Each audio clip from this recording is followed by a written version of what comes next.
This is Ardnamurchan Lighthouse, the most westerly point on mainland Scotland. 300 miles east of here, across mountains, lochs and forests, lies Peterhead, the most easterly point of mainland Scotland. My goal is to ride coast to coast, unsupported, taking in some of the most wild and breathtaking scenery the UK has to offer.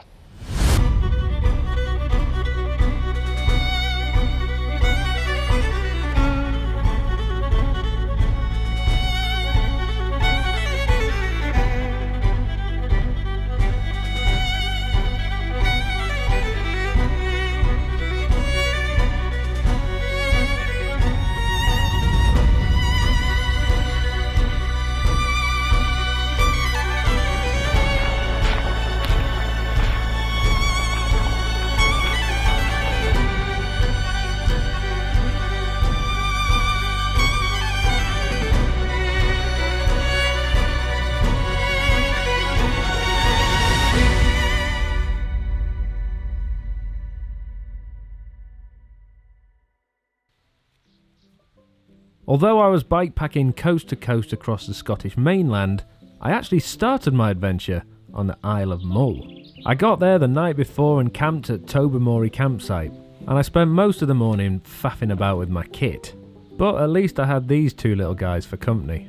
I headed down to the ferry terminal and caught the ferry across from the Isle of Mull to Ardnamurchan. This saves a lot of cycling and means you don't have to drive around to the start point. The ride over was really choppy, but the weather cleared at the other end, so I rode the 10 miles to the lighthouse where I was going to start. I came across this amazing little cafe, stocked up on carbs, and prepared myself mentally to tackle this challenge.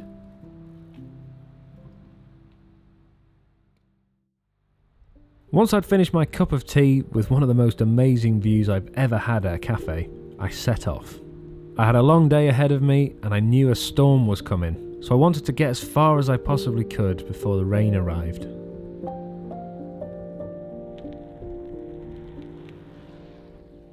The winds were strong and the storm came in much faster than I was expecting, meaning most of the day I was in and out of rain showers. But when it was dry, I made sure that I took advantage of the amazing tranquility that Scotland has to offer. Something I've become very accustomed to.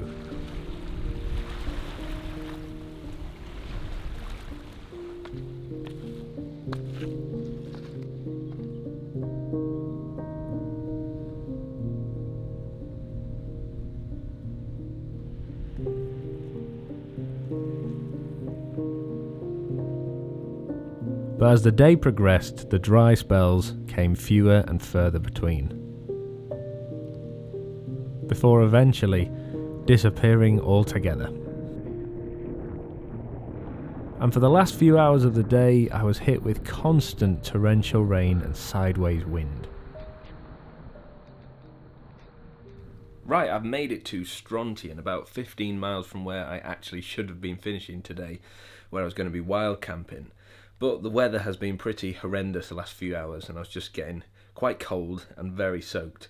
And because I camped last night, and I'm camping tomorrow night, camping tonight when I'm really cold and soaking wet and all my kit's soaked through just didn't feel like a good option. So instead, I've managed to find a pretty cheap hotel. The hotels around here are so expensive, like hundreds of pounds a night, which is just ridiculous, but I've managed to get this one quite a way away from everything for quite cheap.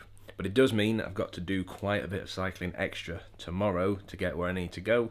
But because I'm wild camping tomorrow, I have pretty much got all day, so I don't think that's a bad thing. I'm going to get warm, have a cup of tea, charge all my stuff and dry out all my kit, and tackle the day tomorrow.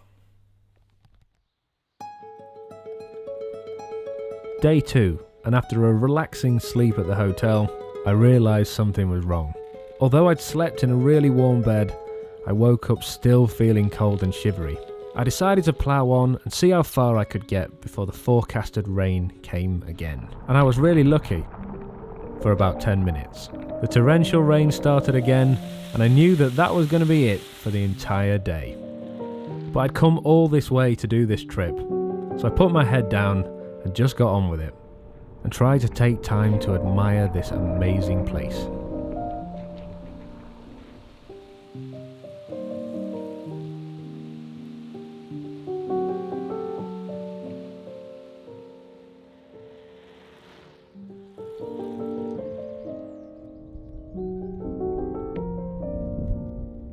I'd planned to take the Cairngorms ferry, a tiny little pedestrian boat that takes foot passengers and cyclists across the loch. It saves a good chunk of riding and avoids the busy main roads near Fort William. It only costs a few quid, and they even take care of your bike for you. If you're ever riding in this part of Scotland, make sure that you do this. It really adds to the sense of adventure, and it's really fun. And I had the whole boat to myself.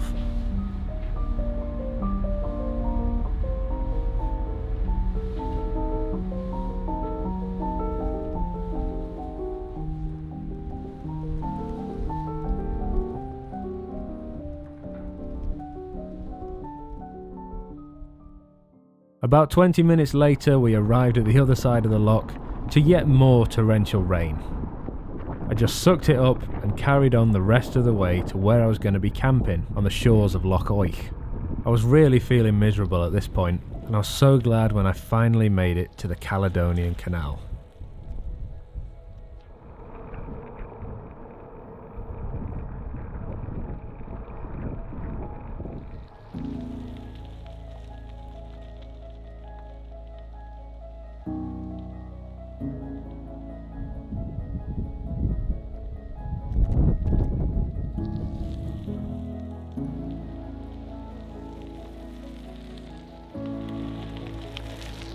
This is National Cycle Network Route 78, the Great Glen Way.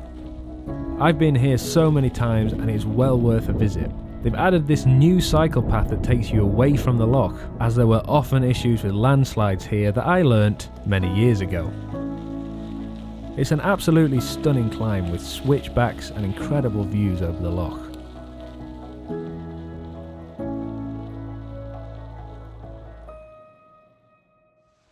Pretty sure the compostable toilets are no longer in use.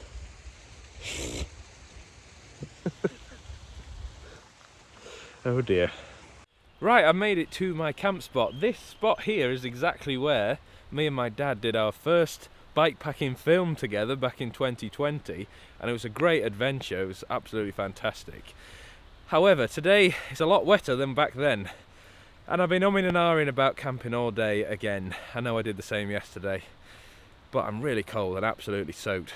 So I did have a look on the internet, and I have found a hostel about 5 miles away from here in Fort Augustus for £30, and I thought, for 30 quid, I can't turn that down. The thought of being a bit wet here and getting cold when I'm already feeling a bit run down just wasn't great, so it's a bit disappointing. I was looking forward to camping here again, but equally I'm looking forward to a nice warm bed tonight.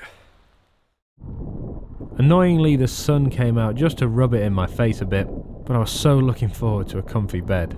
And to make matters worse, I had a puncture. And after taking what felt like ages to fix it, I was so glad when I made it to the hostel. Made it finally to the hostel. I'm absolutely shattered. It's really nice actually. It's got a drying room and big kitchen, so I made the right choice. I'm going to dry off all my kit, have a good night's rest, tackle the day tomorrow. Day 3, and the first day that actually looked like it might not rain. I was feeling really fragile, but as I was nearing the halfway point, I really wanted to keep going. I stocked up on essentials at the shop before tackling the beastly climb out of Fort Augustus. My legs gave out. My heart gave out. If you've ever done this, you can probably relate to that lady. It's really tough, but once you get to the top, you're greeted with amazing views.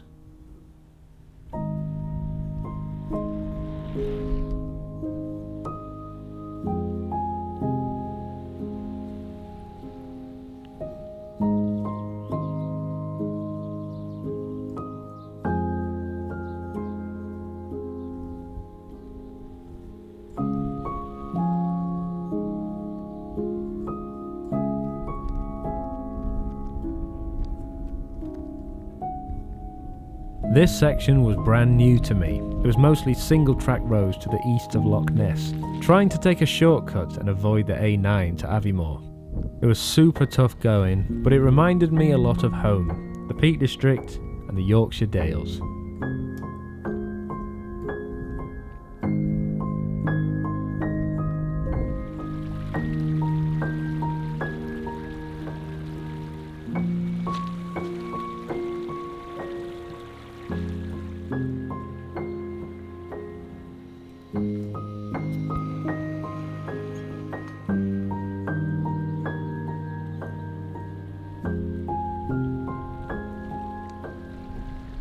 This to me is the best thing about bikepacking. Finding time to just stop, cook some lunch, and just enjoy your surroundings.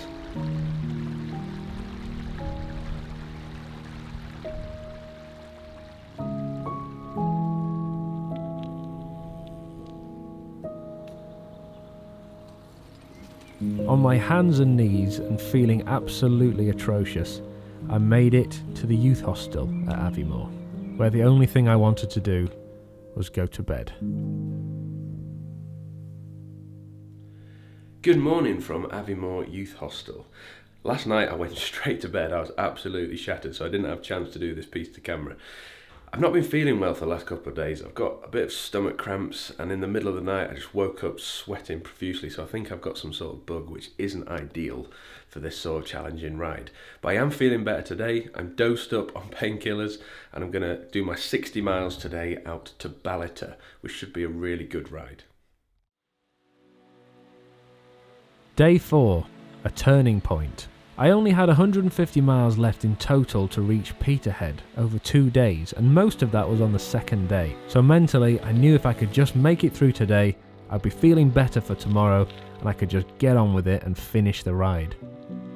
The day before, I'd had a scare. When I grabbed my front brake, the whole bike started to wobble, and I knew something was the matter with the headset. I tried tightening it, but nothing seemed to work. So I popped in to Ride Scotland at Boat of Garton, and they sorted it out for me in literally a minute.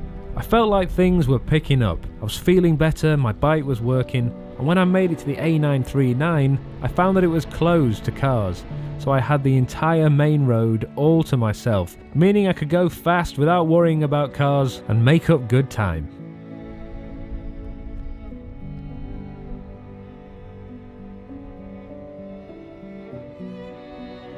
And once I rejoined the open road, I entered the Glen Avon estate, which was absolutely breathtaking.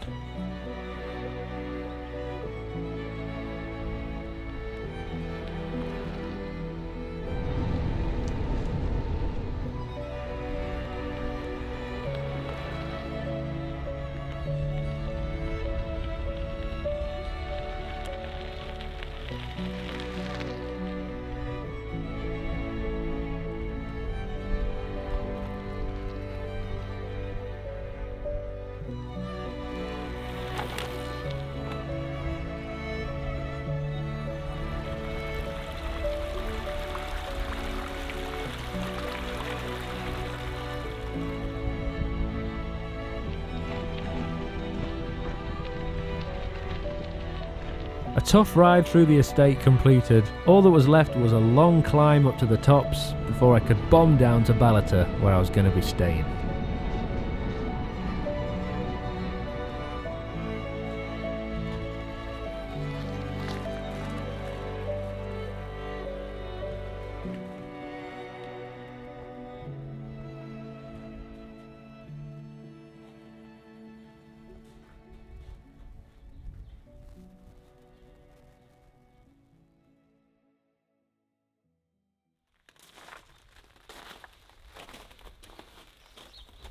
Day 5. I'd marked this as one of the toughest days of the trip. 90 miles to the finishing point at Peterhead on mostly railway tracks. The rain was back, but I was determined to finish it.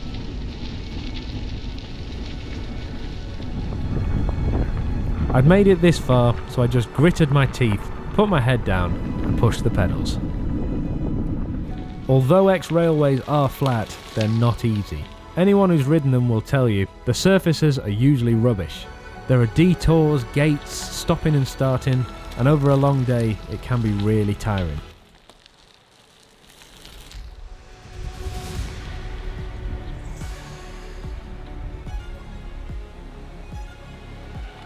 I followed the D-side way to Aberdeen. The Formartine and Buchan way to Ellon, all of which felt like they went on for ages. Some parts were lovely and smooth, while others were horrendous. But my only goal was to make it to Peterhead, and I knew if I pushed it, I could do it. Mountains turned to farmland, cities turned to towns, towns turned to countryside, and I was only 30 miles from finishing. The last few hours were agony. Riding in straight lines on rough terrain was as much of a mental battle as it was a physical one. The sun was setting and finally showing itself. I thought it would never end, until finally I saw the sea. I'd made it. Here it is, Peterhead, the most easterly point of Scotland. I've made it. Today has been a right slog, 90 miles on mostly railway tracks, which has just been a killer. This whole trip has been a killer, to be honest. It's been really hard going, a lot harder than I thought it was going to be. But what an adventure, it was absolutely beautiful. I got to see pretty much everything that Scotland has to offer in all conditions as well. And it was bloody good at the end of it. I'm going to enjoy having a good sleep tonight and going home tomorrow, and I'm sure I'll look back fondly on this one. Thank you so much for watching. If you liked it, give it a thumbs up and subscribe, and I'll see you in the next one.